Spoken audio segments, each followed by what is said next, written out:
மொத்தமே 243 தானே. இதுல பிகே எங்கப்பா இருக்காருன்னு தேடி பார்த்தா இந்தியாவில பல முதலமைச்சர்ல உருவாக்குனவர். ஆனா மை பெஸ்ட் ஃப்ரெண்ட் பட் நோ பீஸ் பாப்ல வடிவேலு. அது மாதிரி மக்கள் போற இடங்கள்லாம் கூட்டம் கூடுறான். எப்படி கூட்டம் கூடுறான்?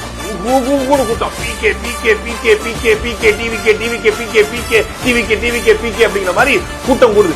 இங்க எப்படி கூட்டது கூடுது இல்ல, அது மாதிரி கூடுது. அவரை பார்க்க கூடுது, அவரை செல்ஃபி எடுக்க கூடுது, அவரை வந்து இது பண்றாங்க, கிரேஸா இது பண்றாங்க, அவருக்கு மண்டையில அடிபட்டு துடிச்சுட்டாங்க.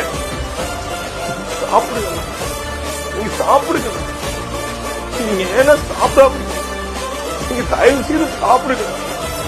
உங்களுக்கு நாங்க உயிரை கூட கொடுப்போம். நீங்க சாப்பிடாம இருக்கீங்களா? தாங்கவே முடியல. அதான் நீங்க மெலிஞ்சு போயிட்டீங்கன்னா அப்படிங்கிற ரேஞ்சுக்கு பிகேவுக்கு அந்த மக்கள் எல்லாம் கிரேஸா இருந்தாங்க. கடைசியில் என்ன ஆச்சுன்னா பூஜ்ஜியம். முட்டையிலையும் பெரிய முட்டையா வாங்கியிருக்காரு பிகே. நான் சொன்னா போடுறான் முதலமைச்சருக்கு ஸ்டாலினுக்கு போடுறான், நான் சொன்னா போடுறான் மோடிக்கு போடுறான், நான் சொன்னா போடுறான் அரவிந்த் கெஜ்ரிவால் போடுறான், நான் நின்னா போட மாட்டான். தேர்தல் அரசியல் என்பது வேறு, இந்த பில்டப் இந்த கேரியோட உச்சம் என்பது வேறுங்கிறது பிகே உடைய தோல்வி பல பேருக்கு பாடமாக அமைந்திருக்கும் நம்ம நம்புறோம்.